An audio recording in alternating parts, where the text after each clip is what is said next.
I mentioned, I had traveled to Egypt, first traveled to Egypt 26 years ago. So when you think about Egypt, or when you talk about Egypt, people automatically think of the pyramids. They think of tombs. They think of monuments.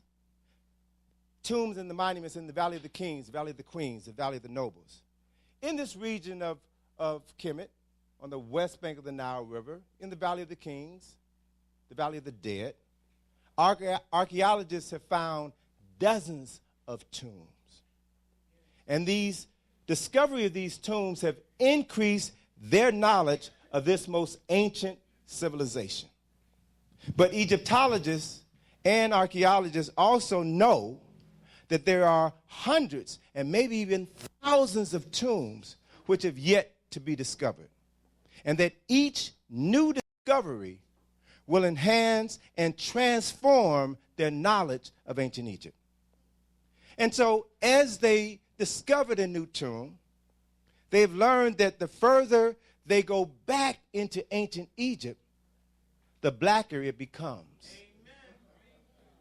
And so they know that if the truth is ever revealed about Kemet, if we're to ever be made known, then they will lose their control on the minds of African people. And they would ultimately lose their control of the world. So therefore, it is their job to control and manipulate the image and the information which comes out of Kemet, the Nile Valley, and Africa. That is their job. So, I get tired of folk calling me, Tony, I saw this program on National Geographic, and they said the Egyptians were white. Well, what do you expect from National Geographic? They are doing their job. And it's your job not to believe that. So they do their job, you must do your job. And you can't expect a liar to all of a sudden start telling you the truth. It's not their nature. And so, they have to manipulate the information that comes out of Kemet in order for them to hold on to their power. I've traveled to Egypt 39 times over the last 26 years.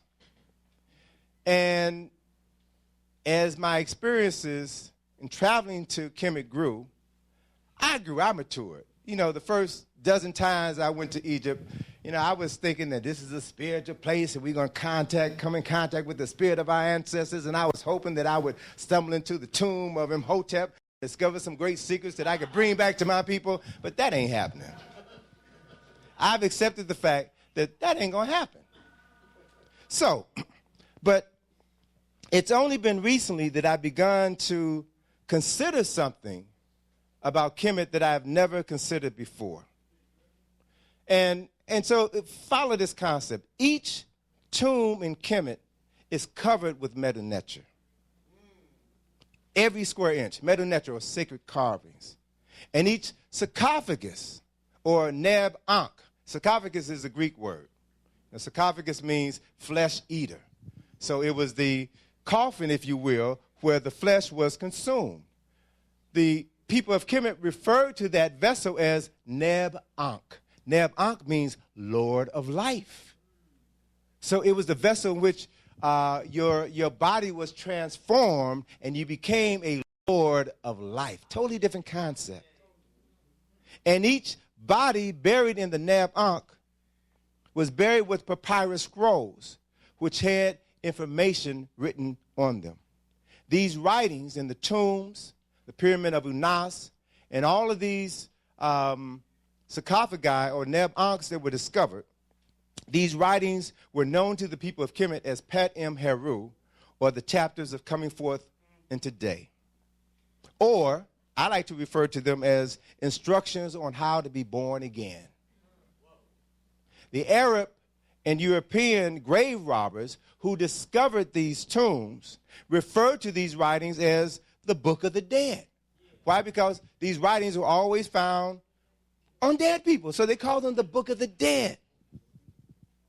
But they were, in fact, words that the deceased were to speak to Impu, to Ma'at, to Heru, and to Asar on the day of their judgment so that their souls would be reborn in a new body, in the new life that they would relive when they were reborn in Kemet.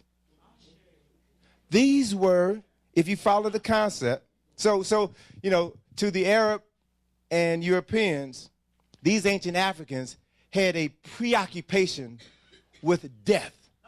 In other words, you watch National Geographic specials on the mummies, they say that these people lived to die. From the moment a person became king, they started working on his tomb. They had a preoccupation with death. But to an African who's attained knowledge of self and looks at the tombs and the book of the dead with new understanding, they begin to understand what they didn't know that they didn't know. And that is that the so-called book of the dead was just the epilogue of a book of even greater significance, a book that we've never been told existed.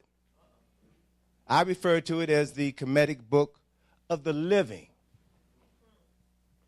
See, if they had this book of the dead, they had to have a book on how to live.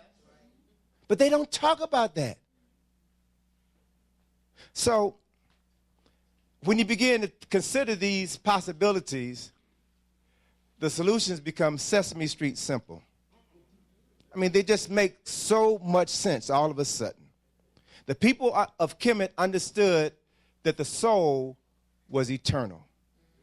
And so they left instructions for that soul to overcome the traumatic ejection from the body, which we call death, so that that soul could find its way through the 12 gates of the underworld into the hall of judgment, be weighed on the scale of Ma'at so that it could stand before a Sar and be judged Ma'at Keru, true of voice.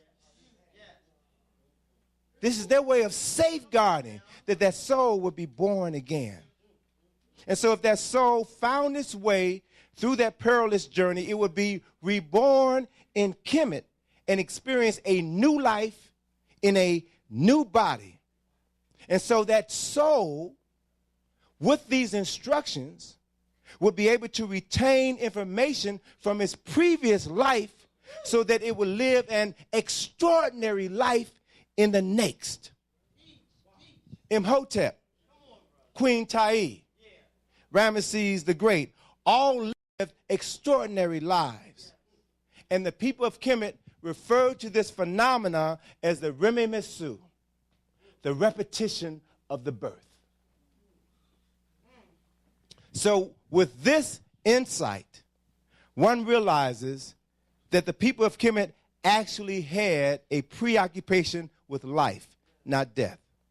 And that they had a book of life, instructions on how to live so that they can ensure that they would be born again and again and again. And with each rebirth, they would be able to live the highest quality of life that a human being could live. Thus, they would be capable of creating heaven on earth. And this is exactly what the people of Kemet did. It is exactly what our ancestors did thousands of years ago. So, just consider these facts. 6,000 years ago, Africans in the Nile Valley created the longest sustained government and civilization in human history. They created 6,000 years ago an embalming process which cannot be duplicated. They created 6,000 years ago pyramids which modern technology cannot replicate.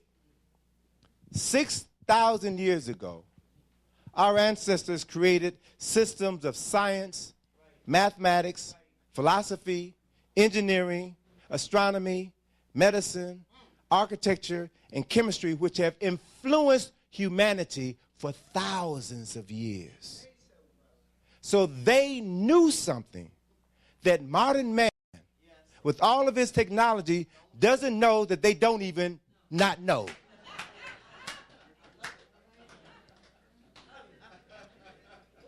And so, The greatest gift